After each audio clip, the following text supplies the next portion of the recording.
Welcome to Open for Business, the Gallatin Valley's only local business and consumer talk show featuring Tom Eaglehoff, the Man Entrepreneur magazine radio called the leading authority in the United States for doing business in small town. Here he is, speaker, author, small business consultant, and Mrs. Eaglehoff's favorite son, Tom Eaglehoff. All right, welcome everyone. Open for Business. We air every Saturday live from 11 a.m. to 2 p.m. Mountain Time on AM 1450 KMMS in Bozeman, 1340 KPRK in Livingston, Montana. If you'd like to be a part of the big broadcast, go to kmmsam.com and click Listen Live. The call-in number during the show, 406-522-TALK, 406-522-8255. I'm here, you're here. Let's get the show on the road. All right, it is 25 minutes before the top of the hour. It's Saturday, August 20th, 2016. It is 63 degrees outside, and I want to welcome you to the podcast portion of Open for Business. Each week I share some tips and tricks I've learned over the years about advertising, marketing, promotion, and building strong, successful businesses. And we do these podcasts every Saturday live between 11:30 and noon Mountain Time from the studios of AM 1450 KMMS in Bozeman, 1340 KPRK in Livingston, Montana, and of course we stream worldwide on the net at kmmsam.com. If you missed any of my previous podcasts, you'll find them all on my YouTube channel, and while you're there, why not subscribe to my YouTube channel and you'll never miss another podcast. You'll also find my podcast on my website at smalltownmarketing.com. That's smalltownmarketing.com. Go about halfway down the homepage on the left side, and you'll find a link to the podcast page and the YouTube page so you can catch up on any of my podcasts that you might have missed. Today's topic, I want to talk about how to research your small business competition. So no matter what type of business you're in, sooner or later you're going to have some competition.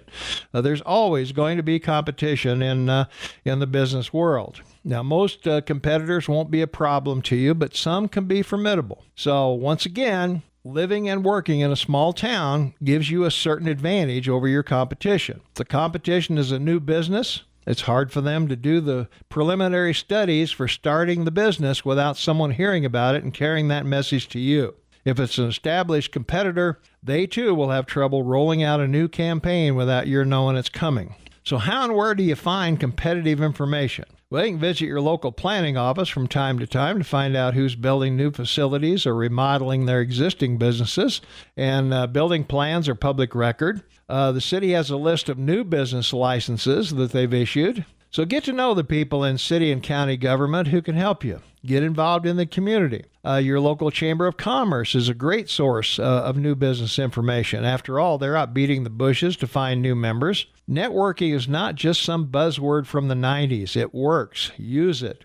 The small town grapevine can be a blessing and a curse at the same time. Your competitors often will have the same grapevine from your business to theirs. We need to identify the competition.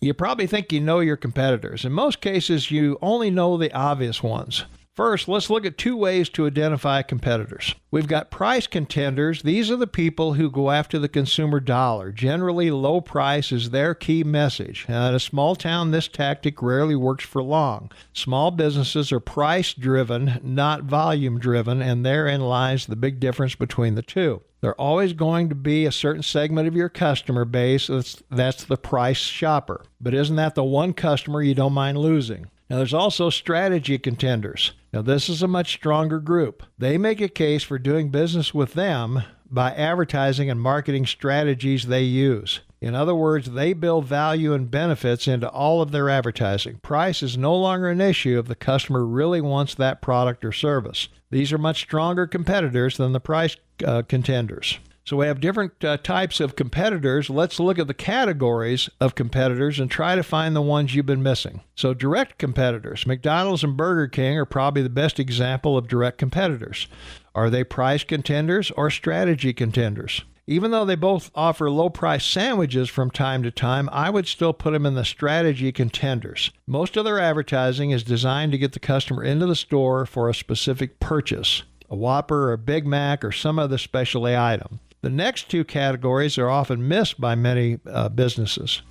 Secondary competitors. Here you might place upscale hamburger retailers like Fuddruckers or Burger Bob's in downtown Bozeman. Most people would place Wendy's in the direct competitor category, but I put them here because of their competitive strategy. No kids in their commercials, no toys. They promote an adult menu. Wendy's is perfectly content to let McDonald's and Burger King fight over the kids. They distance themselves from the two heavyweights, but essentially carry similar products.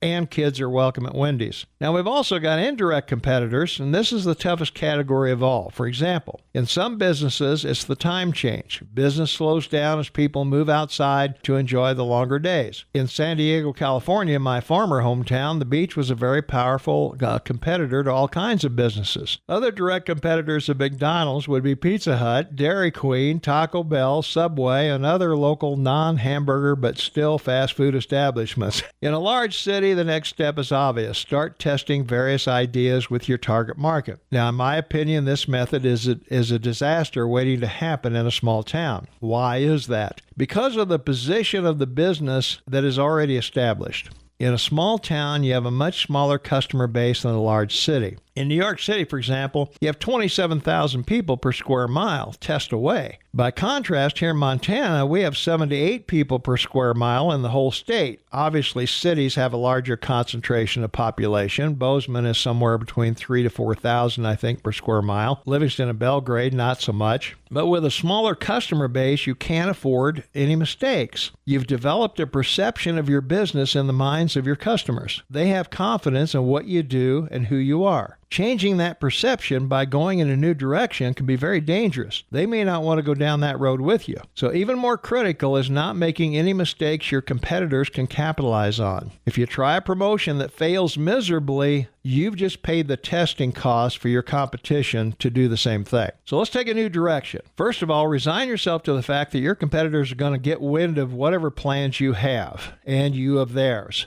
They're going to adjust their future plans in proportion how strong your plan is and what kind of threat you are to their business. So here are my suggestions for keeping them in the dark. Concentrate your testing internally with employees and customers. Ask your best customers to fill out questionnaires regarding their perceptions of your competition. You don't need to mention your competitors' names in the questionnaire, but generically describe their services and procedures and get your customers' reaction. Have them fill out the questionnaire in-house. This will prevent your competition from getting a copy. Make the survey easy to do. Check boxes are best. Phone surveys, while effective, can tip off your competitors. In addition, your customers may have questions that will alert you to problems they've had but didn't feel comfortable bringing those problems to your attention. Also, as part of the questionnaire, try to get as much demographic information as you can. What newspapers do they read? Radio stations, TV, magazines. Just list the local ones again and use check boxes. People filling out this information are your target market. They're also the target market of your competitor. How do you evaluate the